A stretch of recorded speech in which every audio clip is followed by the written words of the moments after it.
Studios.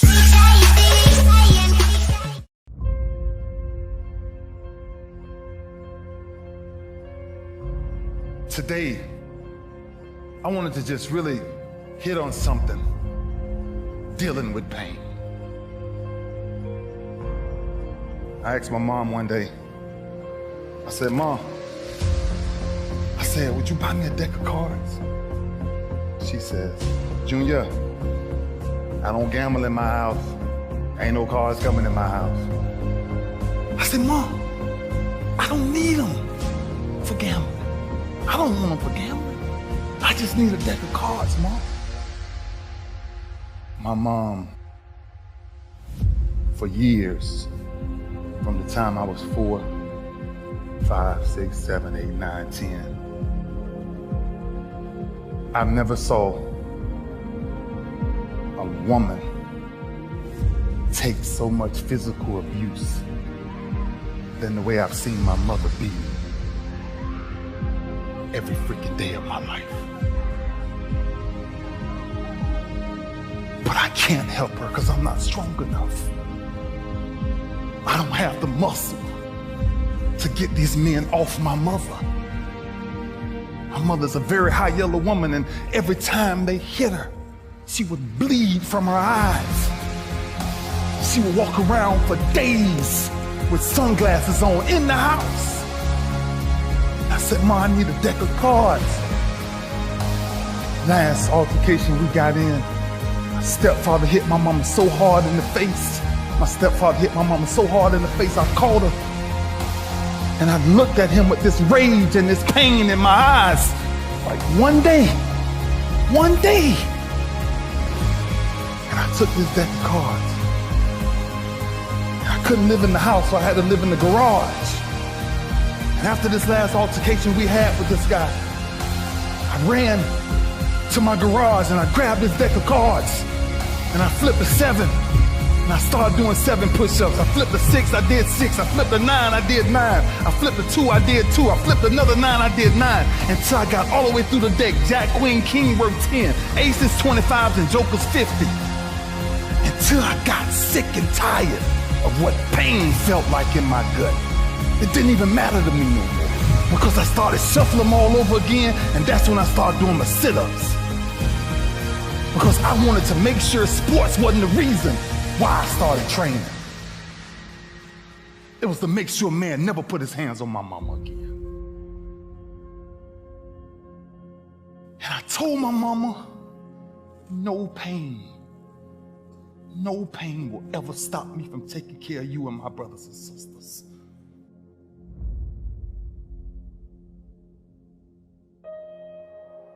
That's why I started doing what I started doing. Sports was a byproduct of what people started to see. It was the behind the scenes that was driving me crazy. There's 2 sides of pain that I don't think a lot of people really understand. There's one side of pain that's the suffering and the discomfort side of pain. But then there's another side of pain that's called effort. It's called glory. It's called, if you can find a way to push through pain, there's something greater on the other side of it. And if you never tap into it, it's because the first time you felt that you backed off. The first time you felt, that burn. The first time you felt that it's too much. And we rationalize with ourselves to where we automatically stop. That's why a bunch of us give up so much in life so quickly. That's why kids have a problem finishing things in today's time. Because as soon as they feel a small bit of discomfort, of things ain't right, they're gone. I can't do it no more. But suppose I told you the greatest pain of my life is the reason I'm standing here today. I dare you to take a little pain. Go through it. You're not gonna die because you're feeling a little pain. You ain't gonna die. At the end of pain is success. Pain is temporary. It may last for a minute or an hour or a day or even a year, but eventually it will subside and something else will take its place. If I quit, however, it will last forever.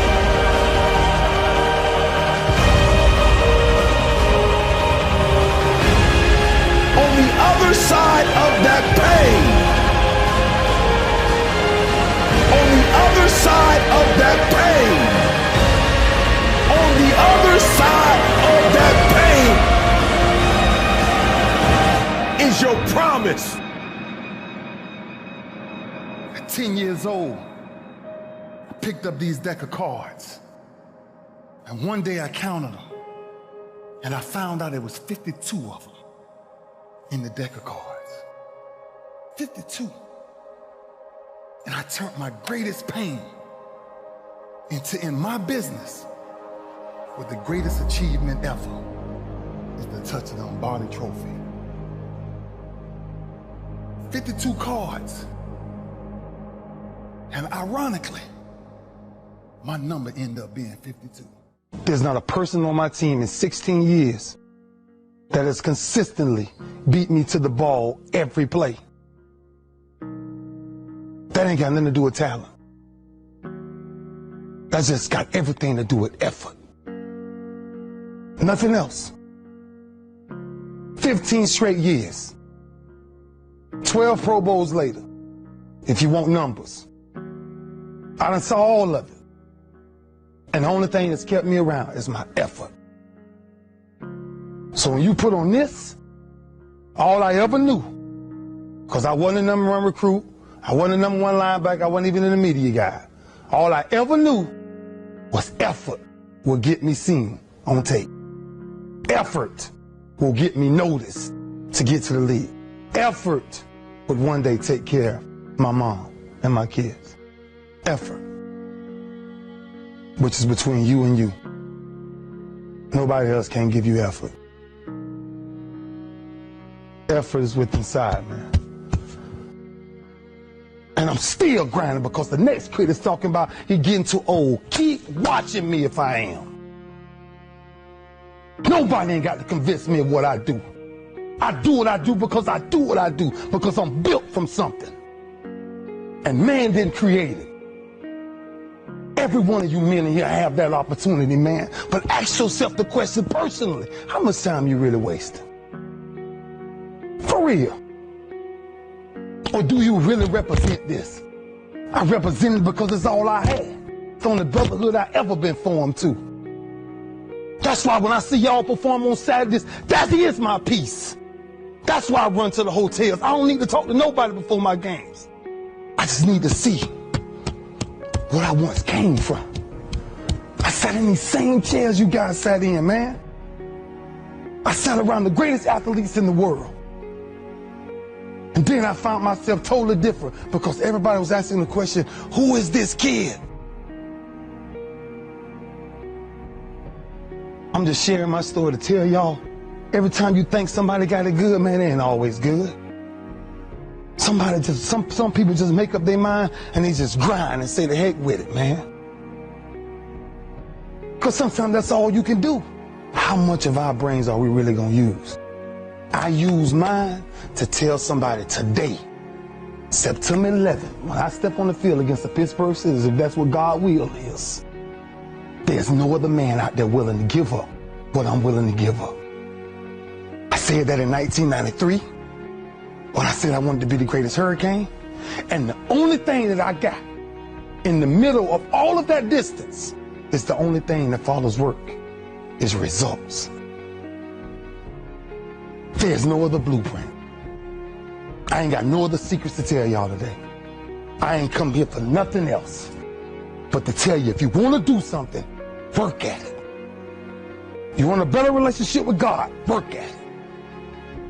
You want to understand why pulling your pants up is important, why yes ma'am and no ma'am is important, why being in the meeting with complete silence when somebody walks in, because it's presence and essence that determines respect.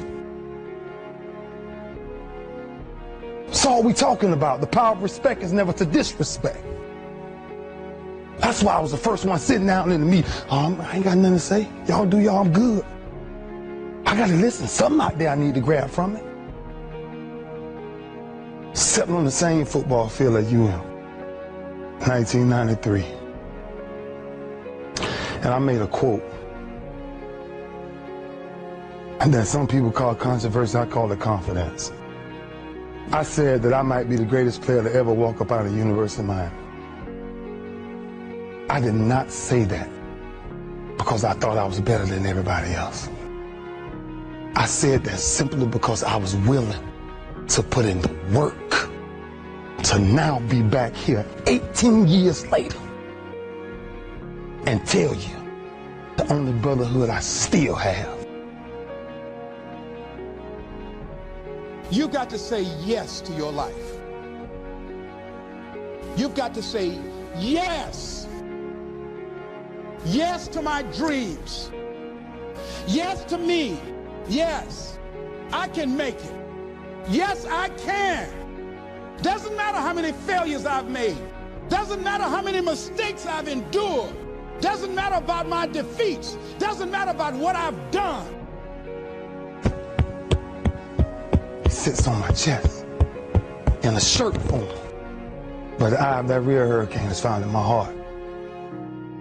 Is this where it all came from? Same path y'all walk.